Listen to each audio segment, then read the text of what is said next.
Hi hello నేను మీ భవ్య. మనం ఇప్పుడు పురాతన వాస్తుశిల్పం గురించి మాట్లాడుకుందాం.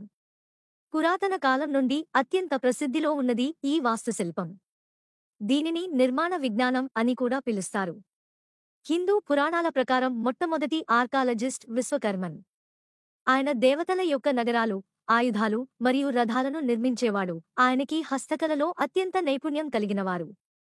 ఆయన తర్వాత ప్రపంచంలోనే ఈ నిర్మాణాల గురించి తెలుసుకున్న మొట్టమొదట వాస్తుశిల్పి ఇమ్హోటెప్. క్రీస్తు పూర్వం 2600లో జీవించిన ఇమ్హోటెప్ను చరిత్రలో మొట్టమొదటిగా గుర్తించబడిన వాస్తుశిల్పిగా చరిత్రకారులు గుర్తించారు.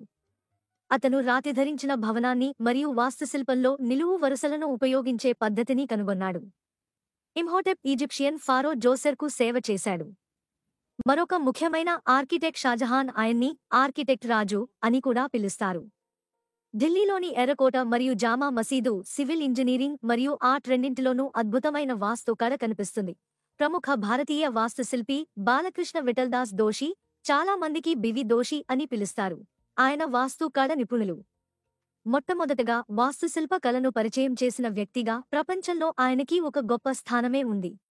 గతానికి సంబంధించిన అంతర్దృష్టులు, పురాతన కట్టడాలను అధ్యయనం చేయడం ద్వారా గత యుగం యొక్క నిర్మాణ పద్ధతులు, సామాజిక డైనమిక్స్ మరియు సాంకేతిక పురోగతులపై అంతర్దృష్టులను అందించవచ్చు. ఆర్కిటెక్ట్లకు స్ఫూర్తి.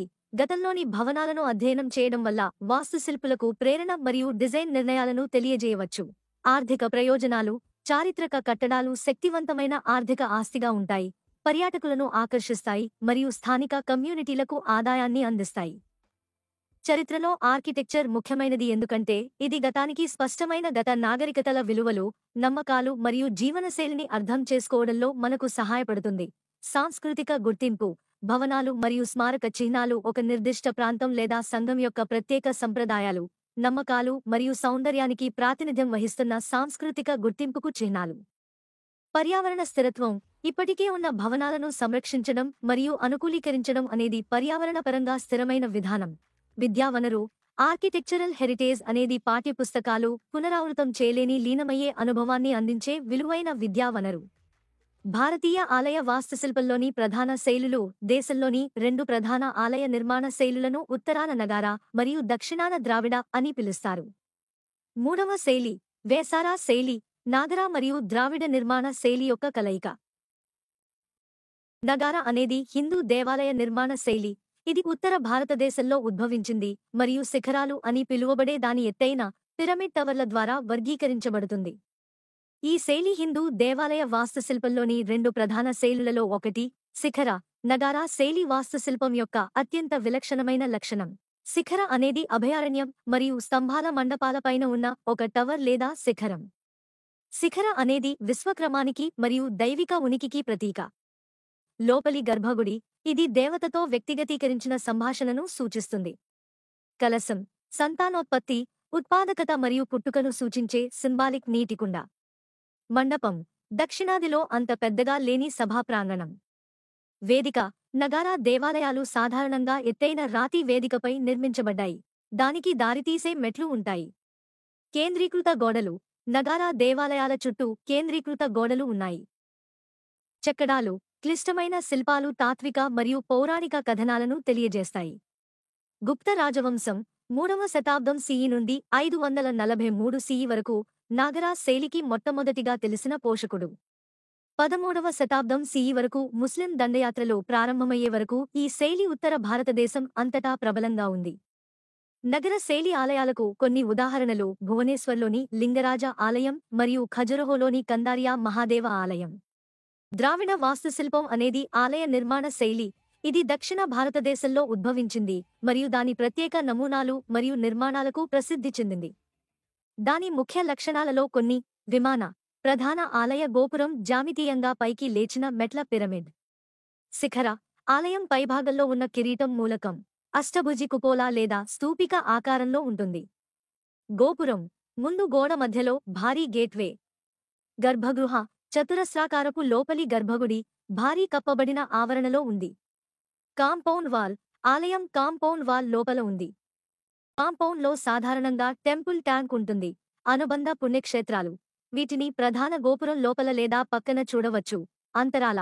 గర్భగృహాన్ని అసెంబ్లీ హాలుకు కలిపే వెస్టిబ్యులర్ టన్నెల్.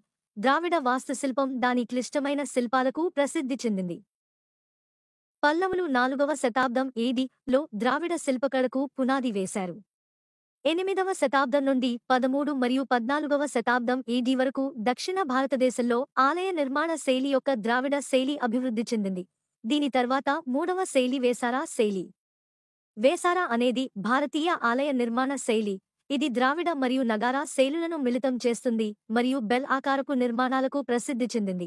మూలం వేసారా శైలి ధార్వాడ్ ప్రాంతంలోని ఆర్కిటెక్చర్ పాఠశాలల్లో ఉద్భవించిందని భావిస్తున్నారు. ఇది చాళుక్య మరియు హొయసల రాజుల క్రింద మధ్యయుగపు ప్రారంభ కాలంలో అభివృద్ధి చెందింది.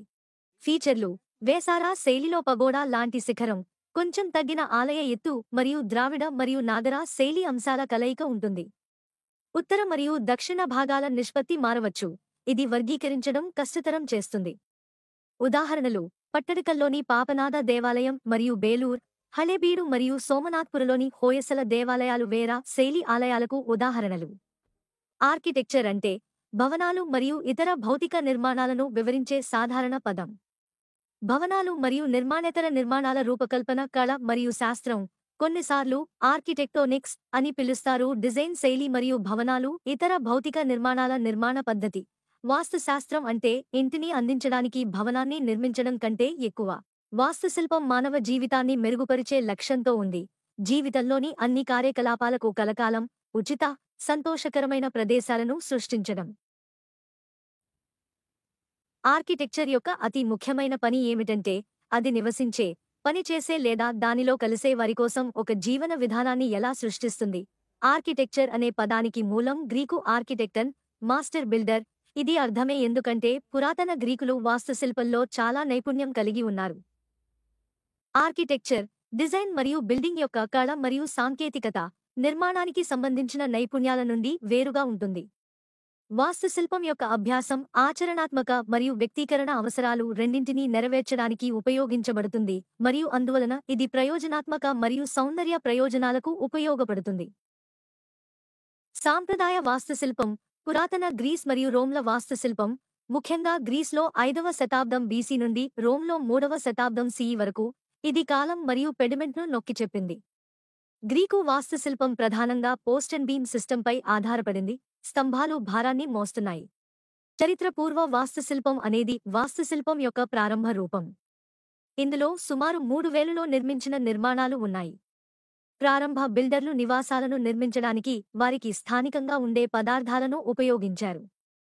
వారు రాయి, కలప, జంతువుల చర్మం మరియు మట్టిని ఉపయోగించారు. ఇది సాధారణ గుహ నిర్మాణాల నుండి రాతి మరియు కలపతో కూడిన గృహాల వరకు నివాసాల పరిణామాన్ని వివరిస్తుంది. చర్చించబడిన ప్రధాన నివాస రకాలు గుడిసెలు, లీన్టోస్, టెంట్లు, పిట్ హౌస్లు, లాంగ్ హౌస్లు మరియు బ్రోచ్లు. కొండ కోటలు, స్తంభాలు మరియు రాతి బురుజులు వంటి రక్షణాత్మక నిర్మాణాలు కూడా సంగ్రహించబడ్డాయి. ప్రస్తుత కాలంలో కొత్త రకమైన నిర్మాణ శైలులు ప్రసిద్ధి చెందాయి. వాటిలో సమకాలీన వాస్తుశిల్పం, 21వ శతాబ్దపు వాస్తుశిల్పం. ఏ ఒక్క శైలి ఆధిపత్యం కాదు.